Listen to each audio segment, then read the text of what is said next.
Hello student, welcome. आइए देखते हैं हम लोग जो 13 चैप्टर है त्रिभुजों की सर्वांग समता, प्रश्न संग्रह 13.2।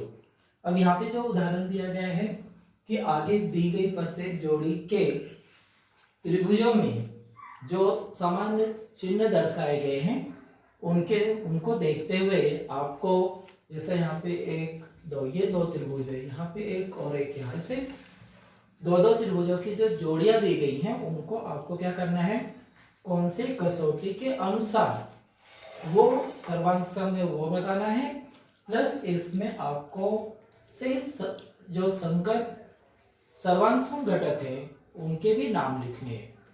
जैसे यहाँ पे आपको संगत 3 भुजाएं और 3 कोनों की जोड़ियां लिखनी होती है, तो उसमें से जो यहाँ पे दे दिया है वो छोड़ के बचे हुए जो भाग होंगे, बचे हुए जो अगर भुजा होगी, कोण होंगे, जो भी होंगे वो आपको क्या करना है, बताना है। तो आइए देखते हैं पहले इस उदाहरण में कि इस उदाहरण में आपको ये चिन्ह दिखाई दे रहा है जिससे पता चलता है कि ये दोनों जो है वो समकोण त्रिभुज है और समकोण त्रिभुज में आपको कर्ण भुजा कसौटी लगती है। अब यहाँ पे त्रिभुज को हम लोग एककी संगति के अनुसार नाम लिखेंगे और उसके जो से संगत घटक है उनके नाम भी बताने हैं। तो यहाँ पे आप देखोगे तो ये कर्ण, क्योंकि ये समकोण के सामने क्या है, ये यम टी कर्ण है, इसके सामने ये भी, मतलब जो कर्ण है वो सामान्य भुजा है, इस त्रिभुज के लिए भी है और इस त्रिभुज के लिए भी है। तो एक कर्ण सर्वांग सम हो गया और एक भुजा सर्वांग सम हो गई। तो कर्ण भुजा कसौटी में क्या होना चाहिए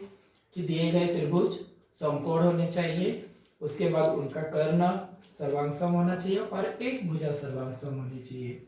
अब इसका नाम लिख लेते हैं हम लोग। मान लीजिए नाम में यहाँ से शुरू करता हूँ कि त्रिभुज M S T, M S T सर्वांग सम त्रिभुज। अब यहाँ पे एक भुजा सर्वांग सम जो दी है वो यहाँ पर है, तो यहाँ पे नाम क्या आ जाएगा, टी डी यम, मतलब ऊपर का एक त्रिभुज हो गया। इसे कसौटी का नाम आ जाएगा कर्ण भुजा कसौटी।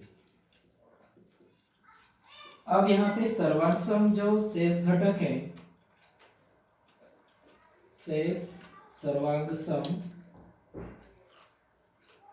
घटक।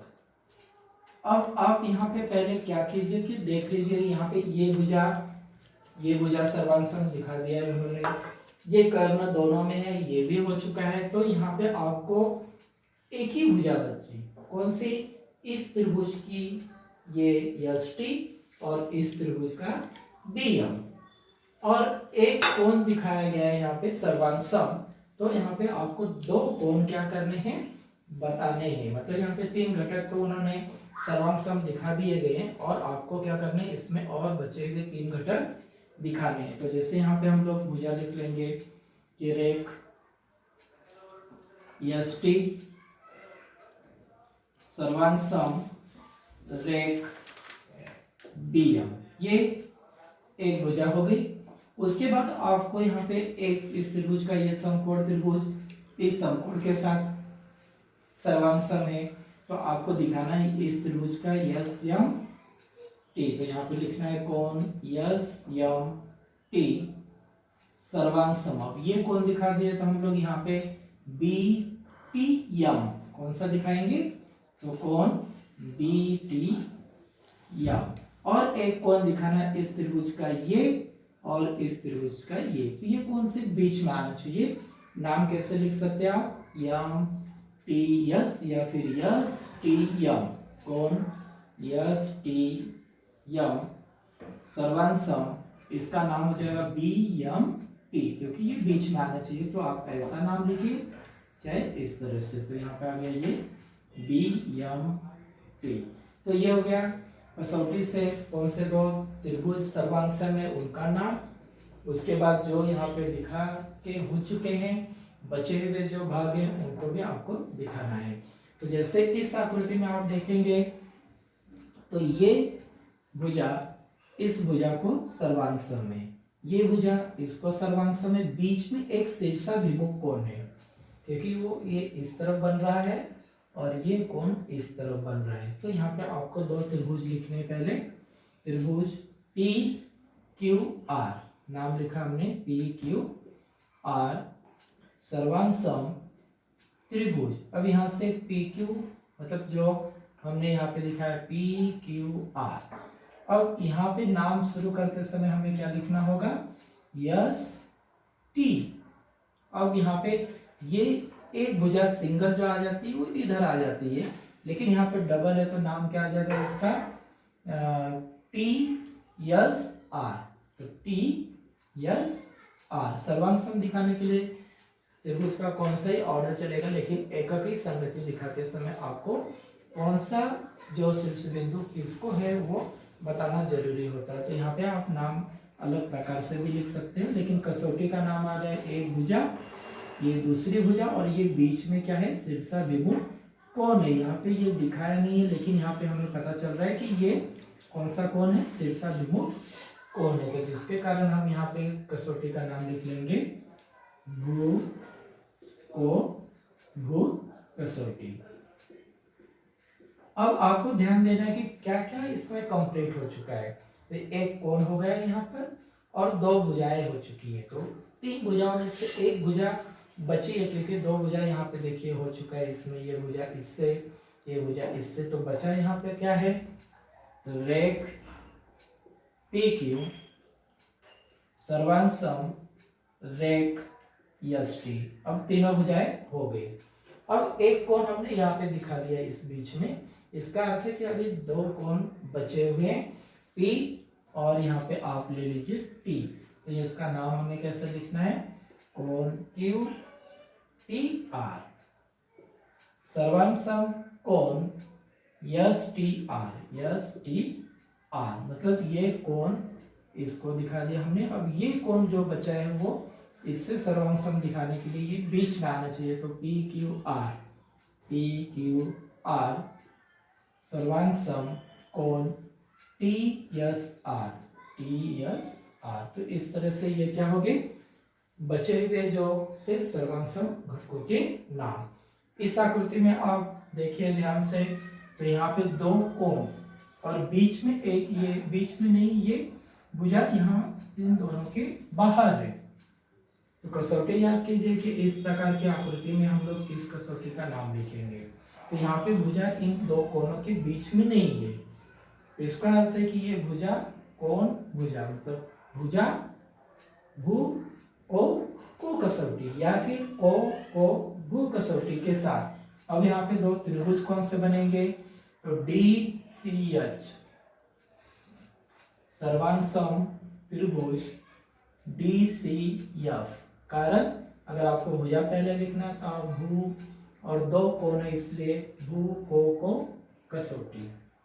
इस तरह से ये दो त्रिभुज क्या हो गए, सर्वांग सम हो गए। और बचे हुए जो शेष सर्वांग सम घटक है उनका नाम लिखना है हमें, शेष सर्वांग सम घटक। अब यहाँ पे आप देखिए एक ही भुजा हुई और दो कोण हो चुके हैं। इसका अर्थ है कि तीन भुजाओं में से एक भुजा अगर हुई है तो दो भुजाएं हमें बतानी है, और दो कोण हो चुके हैं तो एक ही कोण बचा है, वो कौन सा बचा है वो देखना है। तो पहले हम लोग भुजा देख लेते हैं। ये सामान्य भुजा थी, ये हो चुकी है, तो हम लोग पहले भुजा ले लेंगे रेख डी एच सर्वांग सम रेख डी एफ। उसके बाद अब ये दिखा दिया हमने, यहाँ पे ये बच गया है रेख जो एच सी है, एच सी सर्वांग सम रेख एफ सी, और एक कोण बचा है। अब कोण ये हो चुका है इससे, ये कोण इससे, इसका अर्थ है कि ये और इस त्रिभुज का ये और ये दो कोण दिखाने लगे। तो हमें इस कोण को बीच में रखना है सिर्फ, तो इसका नाम आ जाएगा एच बी सी सर्वांग सम कोण एफ डी सी। तो इस तरह से यहाँ पे आपको तीन उदाहरण, एक ही पहले उदाहरण में तीन आकृतियां दी गई थी। एक और उदाहरण दिया है जिसमें आपको आकृति दी गई, आकृति में देखकर यहाँ पे जो आगे का एक उदाहरण है उसमें आकृति इस तरह से दी है, जिसमें नाम है ए, डी, बी, ई और ये सी। यहाँ पे आपको एडी और ईसी सर्वांग सम दिखाया गया है कि रेख एडी सर्वांग सम रेख एसी। और कौन सी जानकारी, अब यहाँ पे जो त्रिभुज है ए डी बी और दूसरा त्रिभुज है E B C, means A B D और ए बी सी। अब आप यहाँ पे देखोगे ध्यान से तो आपको ये एक क्या है, शीर्षाभिमुख कोण है। यहाँ पे क्या है, एक शीर्षाभिमुख कोण दिखाया नहीं लेकिन वो है। तो यहाँ पे अगर ये भुजा यहाँ पर है तो एक और अगर कोई भी एक कोण, यहाँ का कोण इससे अगर सर्वांग सम दिखा दिया तो भुजा कोण भुजा कसौटी लग सकती है। और उन्होंने कहा भी है कि भू कसौटी के लिए मतलब एक भुजा और दो कोणों की जरूरत है, तो उसमें आपको एक भुजा दी है, एक कोण यहाँ पे दिखाई दे रहा है। तो बचा क्या है, जो दिखाना है वो घटक कौन सा है, एक तो ए बीच में ले लीजिए डी ए बी या फिर डी डी सी, कोई भी नाम लिखिए कोई प्रॉब्लम नहीं यहाँ पे। तो जो घटक बचा है वो है डी ए बी सर्वांग सम। यहाँ का हमने लिया डी ए बी, तो यहाँ पे हम लोग कौन सा घटक ले लेंगे, ई सी बी। ई सी बी ये घटक दिखाना जरूरी है, किसके लिए, भू कोको कसौटी के लिए। अगर ये दो त्रिभुज क्या करना है हमें दिखाना है, बाकी सब आकृति में जानकारी जो है वो रेख एडी सर्वांग सम रेख ईसी दिया है, और जो त्रिभुज है ए बी डी और ई बी सी, इन्हें सर्वांग सम भू कोको कसौटी से दिखाने के लिए एक कोण जो दिखाना है वो कोण है डी ए बी सर्वांग सम कोण ई सी बी। तो इस तरह से आपका जो ये 13वां प्रकरण त्रिभुजों की सर्वांग समता खत्म होता है। आप पूरे प्रश्न संग्रह की रिवीजन कीजिए।